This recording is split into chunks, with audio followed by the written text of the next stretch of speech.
हे साईनाथ के बेटा बेटियों, हम साईनाथ महाराज के उपदेशानुसार कथाओं का श्रवण कर रहे हैं। बाबा पाठकों को कहते थे कि कोई भी ग्रंथ पढ़ो, उसमें जल्दबाजी ना करो, शीघ्रता ना करो। ध्यान पूर्वक, मनन पूर्वक, भक्ति पूर्वक, रहस्य पूर्वक कथनों का अध्ययन करो। और साईनाथ महाराज कहते थे कि जो मेरी जीवनी के रहस्य में जाएगा उसे ज्ञान रूपी अमूल्य रत्न की प्राप्ति होगी, उसे जीवन में कोई भी संकट नहीं होगा। हे बेटा बेटियों, हमने 29वें अध्याय की पहली कथा पढ़ी है, जिसमें रामदासी भजनी मेला, उसे हेमांत पद ने मंडली भी कहा है। मदरासी भजनी मंडली थी वो, जिसमें 4 सदस्य थे। मात्र स्त्री, जो प्रधान स्त्री थी, वो राम भक्त थी और वो रामदासी भजनी मंडली के नाम से प्रसिद्ध थी। बाबा के पास उन्होंने कीर्तन किया और जिसमें द्रव्योपार्जन की भावना थी, उनको साईनाथ महाराज राम के रूप में नहीं दिखे। और उस प्रधान स्त्री जिसका उद्देश्य द्रव्योपार्जन नहीं था, वो अंदर से गाती थी, हृदय से गाती थी, प्रेम से गाती थी, अंतःकरण से गाती थी। उसे साईनाथ महाराज ने उसके इष्ट राम के रूप में उसे दर्शन दिए और वो सीतानाथ की जय, सीतानाथ की जय कहकर नाचने लगी। सबको बड़ा कौतूहल हुआ था। और जो 3 लोग थे मंडली में, वो द्रव्योपार्जन के लिए ही कीर्तन करते थे। उनके अंदर भक्ति प्रेम का संपुट नहीं था। और जो द्रव्योपार्जन के लिए कीर्तन और कथा करते हैं, उन्हें कभी भगवान के दर्शन नहीं होते। ऐसे साईनाथ महाराज जो आत्मज्ञानी संत है, उनकी आत्मजीवनी में यह बात वर्णित है। उस कथा से हमें ये शिक्षा मिलती है कि जो प्रधान स्त्री थी, वो रामदासी होने के बाद एक पतिव्रता महिला भी थी। उसके कारण उसके पति को एक विशेष स्वप्न, पिछली कथा को अवश्य पढ़िए। चाहे आपके घर में कितना ही जरूरी काम हो, उस कथा को अवश्य पढ़िए, कल्याण होगा आपका। थोड़ा सा टाइम निकाल के भक्ति पूर्वक, मनन पूर्वक उस कथा को अवश्य जानिए। बड़ी आश्चर्यजनक और चमत्कारिक कथा है पिछली।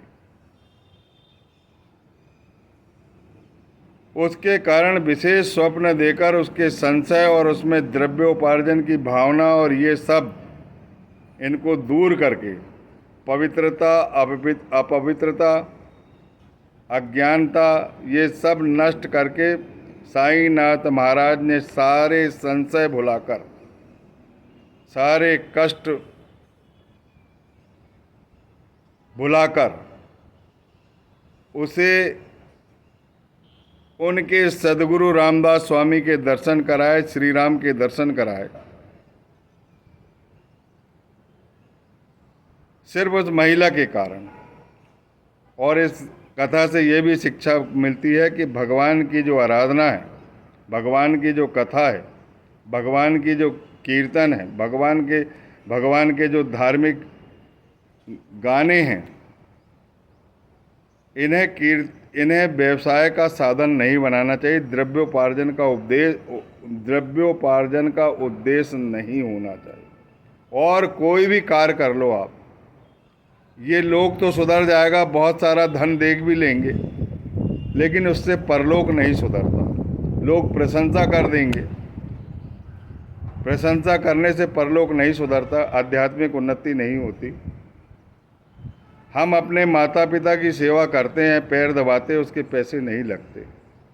और हम परम पिता के पैर दबाएंगे, उनका गुणगान करेंगे, उनकी कथा और कीर्तन करेंगे और द्रव्य उपार्जन के उद्देश्य से करेंगे, तो हमारे पास क्या रह जाएगा? कुछ भी नहीं रह जाएगा।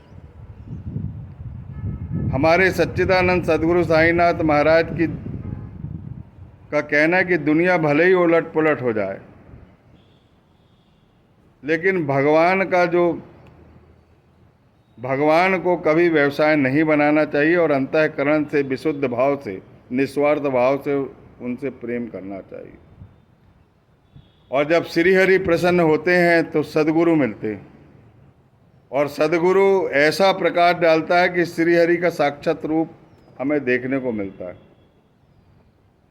पिछली कथा अवश्य पढ़िए, मेरा विनम्र आग्रह है। और अब आने वाली कथा में हम एक ऐसी कथा बताने जा रहे हैं, एक पुनीत दिन के लिए। आज बहुत ही पुनीत दिन है, संतान सप्तमी है, और आज के दिन ये कथा निर्मित हो रही है। जरूर साईनाथ महाराज का कुछ न कुछ रहस्य है। जब भी पुत्र की माता और पुत्र ये कथा सुनेंगे, उन्हें संतान सप्तमी का संपूर्ण पुण्य प्राप्त होगा। उनका जो परिवार है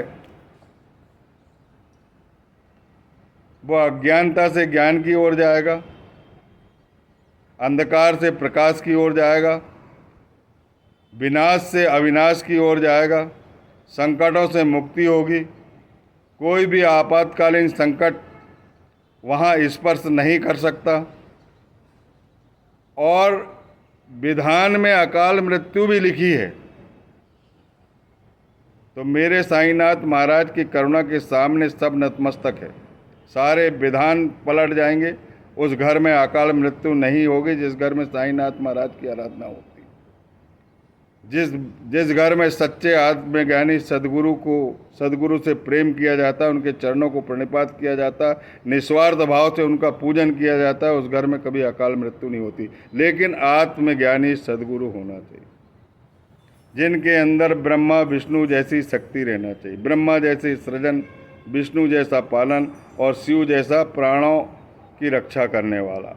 ये शक्तियाँ जिस सदगुरु के अंदर है, वहाँ पर श्रीहरि तो दिखाई देंगे। और श्रीहरि और सदगुरु में कोई भिन्नता नहीं। जो इसमें भिन्नता समझता है वह निरा ज्ञानी है। गुरु और ईश्वर एक ही चीज़ है, क्योंकि गुरु के बिना ईश्वर के दर्शन नहीं हो सकते। गुरु के बिना आप पुस्तक नहीं पढ़ सकते, और गुरु ही ईश्वर के दर्शन कराता है। और ईश्वर की आराधना करने से सच्चे सदगुरु मिलते हैं। हम अब दूसरी कथा में आ रहे हैं कि 4-5 परिवार ऐसे हैं, 4-5 परिवार ऐसे हैं जिन्होंने महाराष्ट्र के दुख को साईं के चरणों में रखकर महाराष्ट्र को उन्नत किया। आज माया नगरी का स्थान जो प्राप्त मुंबई को प्राप्त हुआ है, गणेश पूजन और श्री साईनाथ पूजन की महत्ता है, उन्हीं का आशीर्वाद है। और हेमांडपद कहते हैं कि श्री गणेश प्रथम पूज्य देवता, ज्ञान की देवी सरस्वती और मेरे साईनाथ में कोई भिन्नता नहीं है, तीनों अभिन्न है, एक ही चीज़ है। बोलिए सच्चिदानंद सदगुरु साईनाथ महाराज की जय। तेंदुलकर कुटुंब, साईनाथ महाराज का सबसे पहला जो भक्त है वो दासगणु महाराज है। उनके कुटुंब को भी बाबा बहुत चाहते थे। अगर एक सच्चा भक्त किसी कुटुंब का सच्चे सदगुरु के चरणों में लीन है तो उस कुटुंब को कोई कष्ट नहीं होता। एक दासगणु महाराज का कुटुंब, नाना साहब चांदोरकर का कुटुंब, काका साहब दीक्षित का कुटुंब, बापू साहब जोग का कुटुंब, माधवराव देशपांडे का कुटुंब और हेमांडपत का कुटुंब, ये सब घटनाएं साईं चरित से पहले हुई है। जिस प्रकार दासगणु महाराज ने अपने कीर्तन और तुकाराम के प्रवचन से महाराष्ट्र को प्रभावित किया और महाराष्ट्र के कष्ट को साईनाथ महाराज ने हर ली, जिस प्रकार नाना साहब चांदोरकर के प्रवचन द्वारा उस क्षेत्र के कष्टों को साईनाथ महाराज ने हर लिए, काका साहब दीक्षित और बाबू साहब जोग द्वारा जो भागवत की जाती थी, भागवत कथा पढ़ी जाती थी बूटी बाड़े के अंदर, उस भागवत का प्रभाव इतना अधिक हुआ, इतने अधिक भक्त प्रभावित हुए जिनका सबका कल्याण हुआ। तो ये जो काका साहब दीक्षित का कुटुंब है, ये सब जितने भी कुटुंब है, जो सब कहने का अभिप्राय ये है कि जो भी भक्त अगर प्रेम पूर्वक, भक्ति पूर्वक, निस्वार्थ भाव से सदगुरु की आराधना करता है, उसके कुटुंब सहित उद्धार होता है, उसके जन्मों तक उद्धार होता है, आने वाले कई जन्मों तक का उद्धार हो जाता है, 21 कुल तर जाते हैं। बड़ी चिंता थी तेंदुलकर और माता सावित्री तेंदुलकर पति पत्नी को अपने बच्चे की कि चिकित्सक बनाना ही मन में उद्देश्य था। जब वो पहली क्लास पढ़ रहा था तभी से उन्होंने सोच लिया था कि इस बच्चे को चिकित्सक बनाना था और इसे मेडिकल की पढ़ाई कराना है। और जब मेडिकल की परीक्षा नज़दीक आई तो बालक ने बोल दिया कि मैं मेडिकल की परीक्षा नहीं दूंगा, क्योंकि मैं पास नहीं हो सकता, क्योंकि मेरे पास पढ़ाई वढ़ाई कुछ नहीं हुई है, इसीलिए मुझे क्षमा करें। दोनों बड़े चिंतित हो गए। बाबा अंतर्ज्ञान से जान रहे थे कि मेरे भक्त पर ये कष्ट आया और उसके माता पिता उसे चिकित्सक बनाना चाहते थे। बाबा ने आंतरिक प्रेरणा देकर उन्हें बुला लिया शिरडी, और माता सावित्री तेंदुलकर जिन्होंने साईनाथ भजनमाला लिखी है जिसमें 800 अभंग और पद लिखे गए हैं और बहुत ही धार्मिक पुण्यकारी पद हैं वो, जिससे साईनाथ महाराज प्रसन्न होते और बम्बई में उसका बहुत प्रचलन हुआ और पढ़ने योग्य किताब है। इस किताब के कारण बाबा को बहुत दया थी। बाबा चाहते थे कि इस बच्चे को चिकित्सक बनाना ही है और उन्होंने बुला ली। और बुलाने के बाद बोले माता सावित्री से कि बच्चे से कहो कि थोड़े से दिन बचे हैं, मुझ पर विश्वास करे और परीक्षा में बैठ जाए और ध्यान पूर्वक जितने दिन बचे हैं विश्वास पूर्वक पढ़ें। यदि अक्षरतः पालन किया गया तो वो निसंदेह इस परीक्षा में पास हो। और वैसे ही हुआ, वो परीक्षा में पास हो गया, लेकिन फिर मौखिक परीक्षा के लिए नहीं बैठना चाहता। पर परीक्षक लगा था कि मौखिक परीक्षा में बैठना पड़ेगा। परीक्षक ने बोला था तुम पास हो जाओगे, थोड़ा कोशिश करो, बाबा पे विश्वास करो। और माता पिता का भी यही उपदेश था कि साईनाथ तुझे पास करेंगे, लेकिन पढ़ाई करो और एकाग्र चित्र से परीक्षा दो। दोनों परीक्षा पास होने के बाद वो उच्च मेडिकल शिक्षा में चला गया और उच्चतर मेडिकल शिक्षा में चला गया। और उसके बाद उस परिवार में डॉक्टर के बाद डॉक्टर और प्रसिद्ध डॉक्टर होने लगे। ऐसी साईनाथ की महिमा है। हे बेटा बेटियों, सच्चे भाव से ये संतान सप्तमी के दिन निर्मित कथा जो साईनाथ महाराज के चरित्र से अवतरित की गई है, चाहे जब भी आप सुने आपको इस संतान साथे का संपूर्ण फल प्राप्त होगा। माता को सुख देने वाली कथा है, बच्चे को सुख देने वाली कथा है और पति को सुख देने वाली कथा, और आपके कुटुंबी सुखी रहेंगे। पर प्रेम पूर्वक, भक्ति पूर्वक, विश्वास पूर्वक मेरे साईनाथ महाराज की ये कथा सुने। इसके बाद स्वयं रघुनाथ राव तेंदुलकर की कथा है। सावित्री तेंदुलकर के जो पति हैं उनकी कथा है।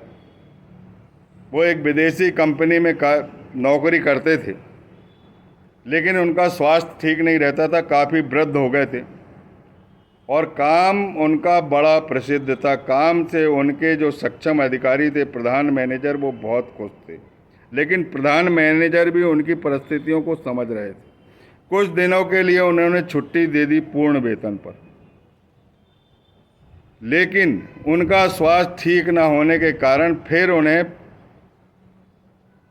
पूर्णकालिक छुट्टी दे दी, माने सेवानिवृत्ति दे दी गई। इसके पूर्व साईनाथ महाराज ने माता सावित्री को एक विशेष स्वप्न दिया। माँ, मैं चाहता हूँ कि रघुनाथ राव को 150 रुपये तनख्वाह मिलती है और उसकी पेंशन जो है 75 रुपये होगी, लेकिन मेरी इच्छा है कि उसे 100 रुपये मिलना चाहिए पेंशन। बाबा के जो शब्द है वो मंत्र जैसे रहते और अक्षरतः सत्य निकले। जो प्रधान मैनेजर है उनने 25 रुपये उन्होंने भी बढ़ाने की सोच ली अपने मन से। वो साईनाथ महाराज से नहीं मिले, लेकिन प्रेरणा चली गई वहाँ से। प्रेम इतनी सुंदर रचना है, प्रेम इतना सुंदर वो है रहस्य जो वहाँ तक पहुँच गया। प्रेम जो है वो उसकी वर्षा होती है, उसका एहसास मैनेजर तक पहुंच गया। सदगुरु से जो प्रेम रहता है, और उस प्रेम की प्रेरणा ने 75 रुपये पेंशन की जगह 100 रुपये पेंशन की, और पता नहीं क्या हुआ तो 10 रुपये और बढ़ा दिए। आज से 140 साल पहले की बात है। आज की स्थिति में वो बहुत रुपए होते हैं। जब 500 रुपये सन 82 में मिलते थे और सन 21 में 1,20,000 मिले तनख्वाह, तो सोच लीजिए उस समय 150 रुपये के आधे, जो 100 रुपये है 150 साल पहले, 140 साल पहले, उसके कितने रुपए वैल्यू होगी आज की स्थिति में। तो साईनाथ महाराज की कृपा से उनकी पेंशन जो स्वप्न में उन्हें संकेत किया था वह अक्षरतः सत्य निकले। दोनों द्वारका माई के ऋणी हो गए, उनके अंदर भक्ति भाव बढ़ गया और प्रेमाश्रु के सैलाब सहित उन्होंने चरणों को प्रणिपात किया और बाबा से आशीर्वाद लेकर घर आ गए। हे बेटा बेटियों, प्रेम पूर्वक अपने सदगुरु, जो भी आत्मज्ञानी सदगुरु है, जो ब्रह्मा जैसा सृजन करता है, विष्णु जैसा पालन करता है और शिव जैसी रक्षा करता है, ऐसा अगर कोई सदगुरु होगा तो उससे सच्चा प्रेम करने लग जाओ। कहीं किसी की आवश्यकता नहीं है, प्रभु के दर्शन तो वो करा ही देंगे और प्रभु और उनमें कोई भिन्नता नहीं है। इसीलिए प्रेम पूर्वक ये कथा सुनो। और इसके बाद जो कथा आने वाली है बहुत सुंदर कथा आने वाली है, कैप्टन हाटे की और वामन नार्वेकर की।